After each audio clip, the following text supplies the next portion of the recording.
Bu Dwi sampaikan uangnya 1 juta untuk satu Mbak Niken, satu Mas Ardi. Nah. Ya, ora 500 Mas Dwi. Ngo tekan ngomata ijol di. Ya ora.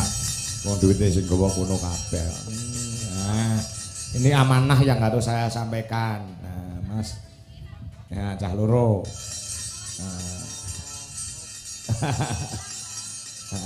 Yeah. Kabakne Mbak Cengting. Nang. Mas Ardi. Dalam. Sampeyan wis lulus. Sampun. Pun wisuda. Bulan pira? Di. April. Karo cah wedok ki aja basa, gen ketok gagahe ngono lho. Sampeyan wis lulus, wis yo ngono sing gagah ngono.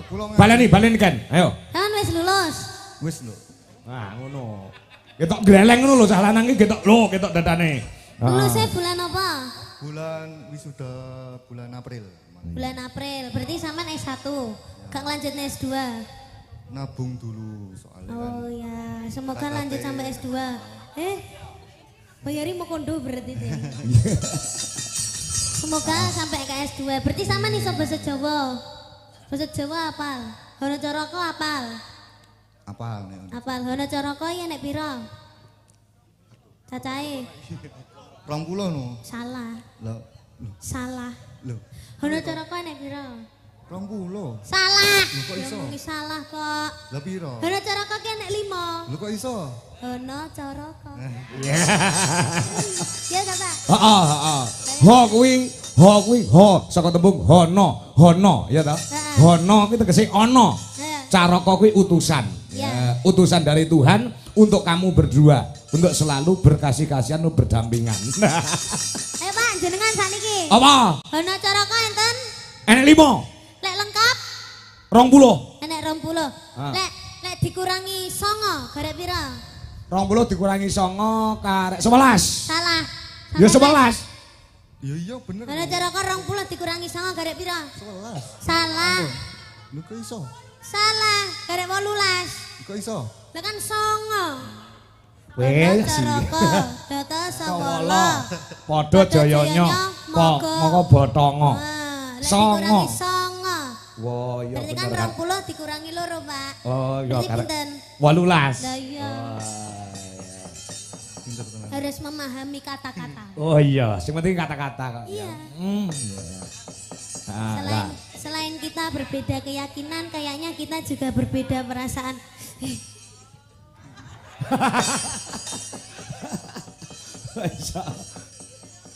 Jane lagune dhewe ora ayang-ayang ora apa Mas? Ujane sih. Pujaning se karo gerigis. Lagune Itu apa? sudah lagune dhewe ki mangu. Mangu, Pak. Mangu apa? Mangu itu berbeda keyakinan, Pak. Jajal ladane nanti. Ya. Wow. Ladane, Mas.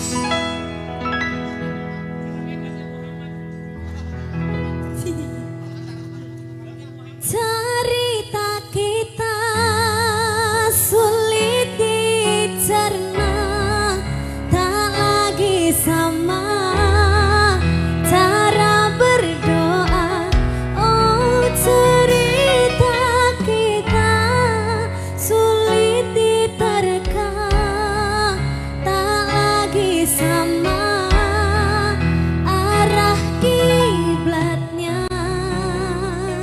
Gak usah nangis, soalnya jodoh ya bakalnya jodoh. Ya. Jodoh itu di tangan Tuhan. Iya. Gitu. Kamu tidak boleh apa Pak lek ngarani putus asa. Iya. Harus Tidak boleh positive putus asa. thinking. Positive thinking. Ya. Kamu harus berani menghadapi sesuatu. Iya. Ya. Lah ini mulai jam piro? Kok ngendi kok takon mulai jam piro iki lho? Kok ngendi? Lah bocah iki Dek. Ya ora menawa Mas Ardi kan teko Banyuwangi ngono lho Pak. Iya. Oh, ndek iki ke Banyuwangi mulai jam piro?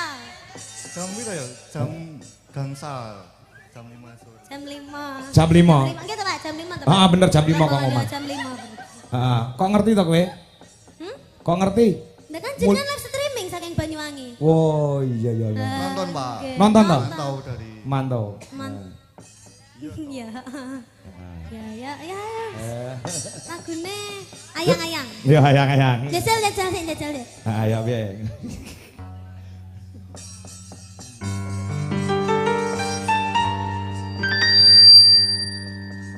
Ya. Telingaku.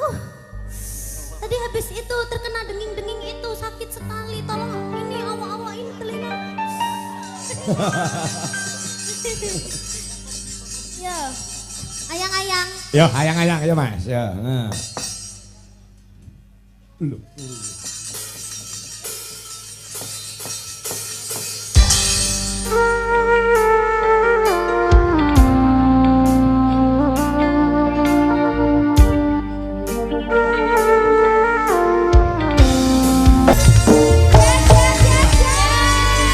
Weh, ngerti nih kan duet karo Ardi. Iki enek sing ning adokono emak-emak do gulung kuming no. Kenapa? Ya gulung kuming karepe ngono ya melu terbawa dalam situasi pada malam hari ini kan. Oh begitu.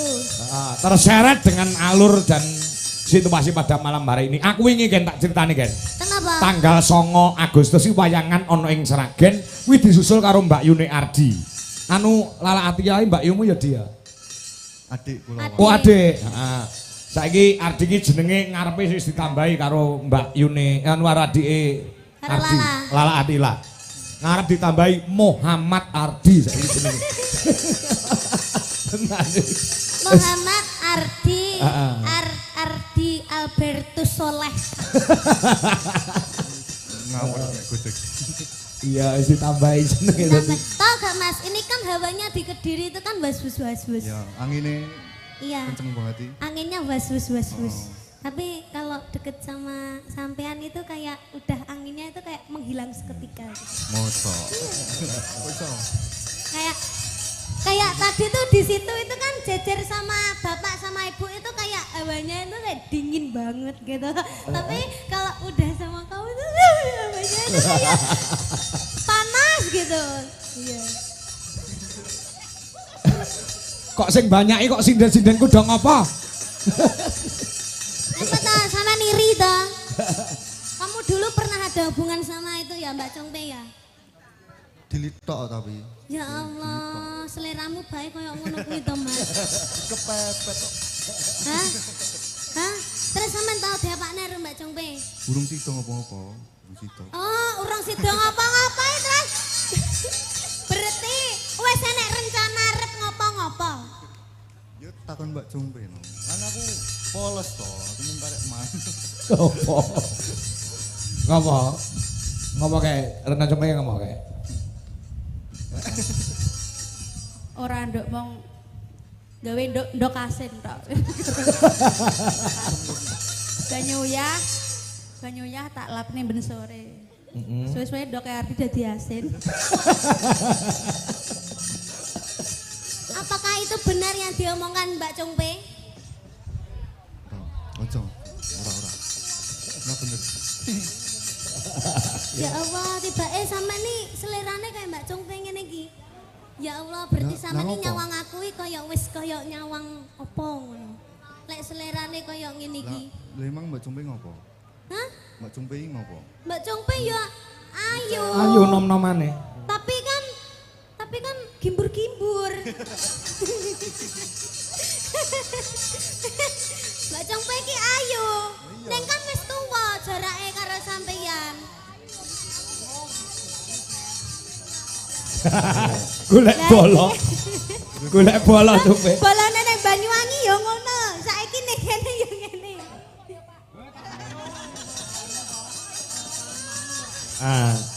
Ayune ning tuwa kuwi lho. Kula Ardi nyingkrih, Ardi mau mergo wedi lek keracunan susu sing kadaluwarsa.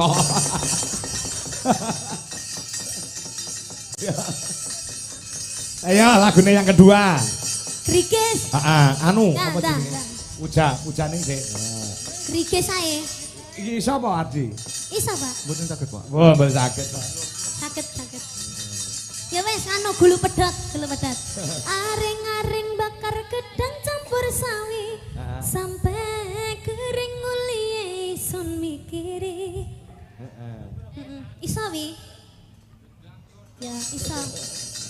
Ujaning sing. Ujaning sih. Ya, ya coba Bu Titin sing wonten ing Malaysia monggo sedang midhangetaken iya, Cak. Ya, ujaning sih. Oke, yuk dados. Ya.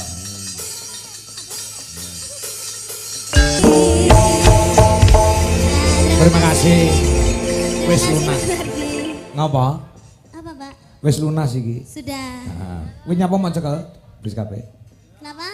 Nyapa mau cekel? Karena kalau dicekel tangannya kan bukan mukrim, Pak. Oh, betul ya.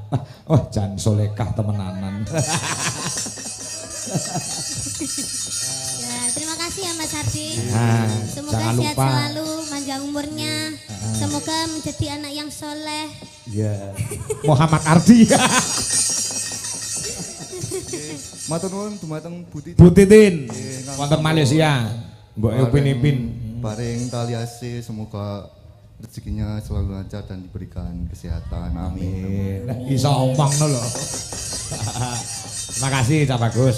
Yo sinden liyane nyusul kabeh. Lagune Grigis digarap bareng-bareng. Ya. Ya, waranggono sedaya. Mesane nduk niken nek digencer 3 lagu rek nek sing ngewangi. Oh, ngono. Ya.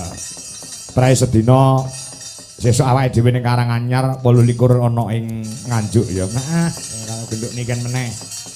Ya, Baik nyuwun dongane marang sedaya kemawon para pamirsa, para penonton penggemar wayang. Mugi-mugi kula dalange sak kanca Dwija Laras Indonesia tansah diborangi bagas waras sehat walafiat lancar lek ngurungkepi marang budaya Allahumma amin. Amin. Ya, coba kaya mbah lagune Grigis. Pak, sik Pak. Lah niku buke dereng Coba. semeneng ya, Pak. Oh, burine niku bagian kutut manggung mengke. Ya, iki jane ana pamundhut engko tak aturke nggon goro-goro wae. Ya, Dendi Krisna Ananda putranipun Pak Prayoga Sumberagung, perwakilan dari Palu Pitaruna Community dan komunitas pojok Pekok Muni ya BBKM lekas lagu memanik ya nggon goro-goro. Yuk Grigis digarap sing gayeng sing regeng genduk niken salindri bersama artis-artisnya Dwija Laras Indonesia. Yo.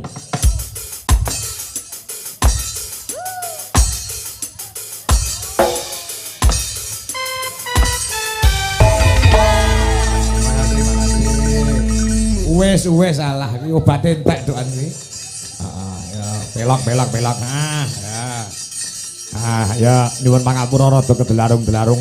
Pancen ya ngepase karo situasi dan kondisi. Oh ngono. Ya. Engko pamundhut liyane disambungen goro-goro. Ya. Meski kudu eling sajroning urip Tansah kudu eling aja ngaji mumpung elingan sampe uripe najan disana mesti kata laku sing sarwa prasaja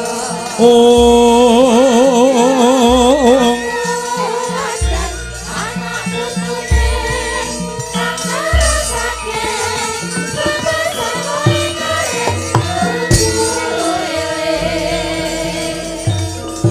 kandaning kang sekarat kadung muak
Antareja Gatotkaca kelawan Antasena. Wonten timbangan ngadhawuh, wonten timbangan ngadhawuh. Piye Pak Dikethek? Dina samangko aku kelawan kowe suwita purwita marang ngarsaning Sang Begawan Kesawa Sidhi. Ana ing pertapan Kutha Runggu mapan ana ing Gunung Swelagiri. Dawuh saka panjenengane Sang Begawan Kesawa Sidhi supaya njaga marang katentremaning kanyuwangan utawa ana ing pertapan Kutha Runggu. Merga iki wis dadi pepesthening para Jawata kalamun ta minangka dadi sasananing tumuruning kanugrahan Makutha Rama. Makaten mo, ya pancen kowe mangkono. Sapa wae kena, sapa wae bisa gayuh kanugrahaning dewa mau, waton sinartan ati kang suci, jiwa sing resik. Sapa wae kena gayuh ewadene sing kesunungan mata angkara hambek nista dasare lininputan rasa angkara. Kudu disingkirke saka papan kene. Mula aku kelawan kowe kabeh supaya njaga katentremaning kahanan Kutha Runggu. Ndak sawangkae ku mlebet Kang Bandira nek ora kleru kae genderahe wong negara Ngastina. Mula dipapake dirembuk kanthi becik yen to pancen niate becik niate apik. Monggo sing bakal gayuh kanugrahaning dewa ewadene lek lininputan rasa angkara murka kudu disingkirke saka papan kene esake jauh.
Redu mamura mangamura murahan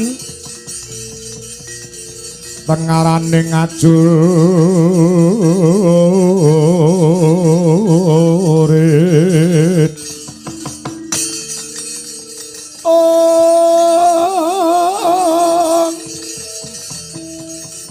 kang ma guru kangsa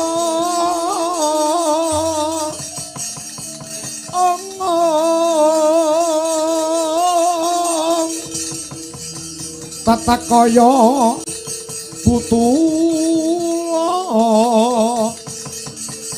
waraman jriting turangga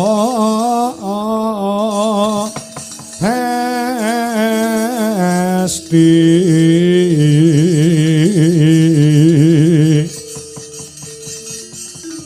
arkata ingkang dwaja lelayu sepit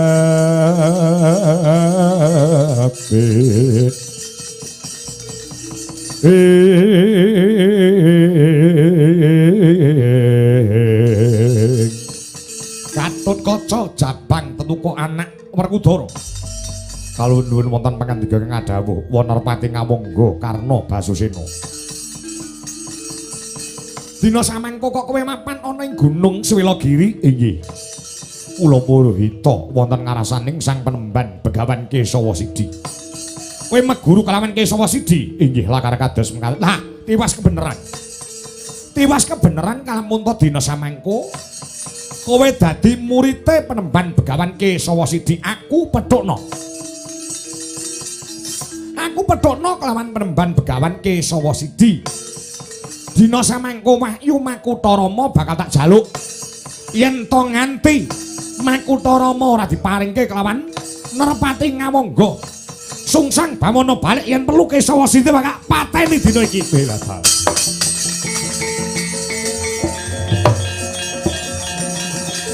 Lho, malah kere kowe.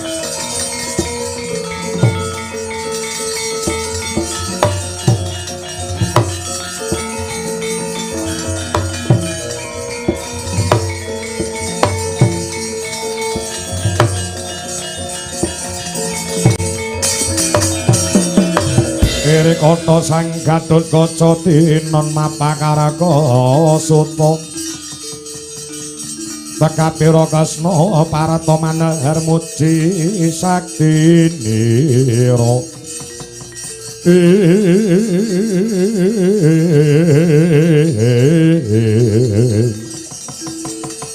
Malang kadhak menteng kelek nuwun sewu. Wanarpati ngamangga Karna Basusena. Badya kados pundi kemawon nadyanto paduka menika Nalendra. Kedahipun ndarbani tata krama Udanegara wong golek wahyu ki kepiye? Wong golek wahyu ki sinartan tirakat memuji pasrah sumarah marang purbaning Gusti ingkang karya jagat. Mboten kok nama kula menika bocah wingi sore nuturi dumateng paduka wong awangga. Namung kemawon racak-racakipun wong golek wahyu menika sinartan rasa ingkang ikhlas, ati kang suci, jiwa ingkang resik. Mboten tinumpangan watak angkara murka kadidene siwa ngawangga. Yen to paduka badhe damel geger wonten ing pertapan Kutharunggu, saya-saya gawe kapitunane Sang Penemban Begawan Kesawasidi, mangke mboten sinten-sinten Gatotkaca sing dadi pepalak. Lah dalah nantang ngawangga.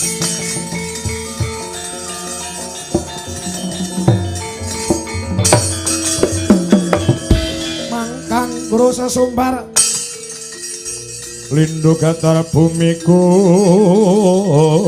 kunjing. Muni apa kowe? Gumaludhuk untara kata umuk kang jalani di rumangsamu. Bayi wingi sore murang totok patrap. Rumangsamu kowe apa ora ngerti yen to pengapesamu kuwi ana tangane Nerpati ngamangga. Eling ora, kowe nalika lair mbiyen urung iso pugut pusermu, urung iso pedhot. Pusermu nek ora nganggo kayu kastuba mulya. Kayu kastuba mulya kuwi rangkane pusakaku, mongko nalika pedhote pusermu rangkane Kyai Kuntawijaya Danu manjing ana ragamu, tegese patimu ana tangane Nerpati ngawangga merga sing nggawa wujude Kyai Kuntawijaya Danu nyelomang handalem ing mumusmu nantang lawan aku. Ayo males kowe nek pancen wong sekti Mandraguna apa dikira Karna wedi karo diapun. Nang masalah apa ki kok brak-brok betul.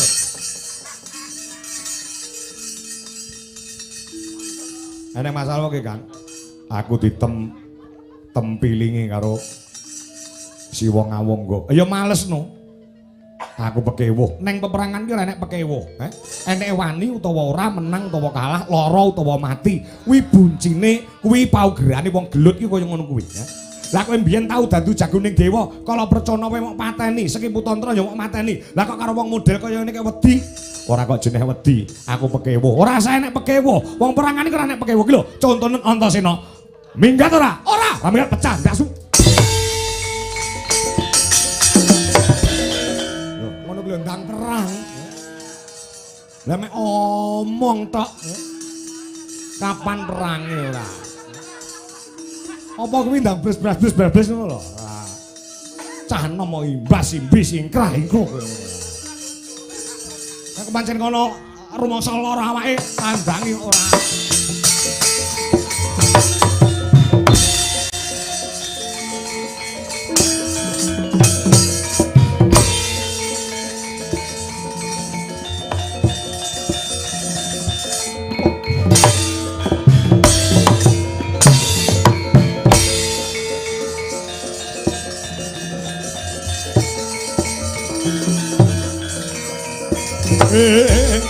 Hey, oh, yeah, oh, yeah.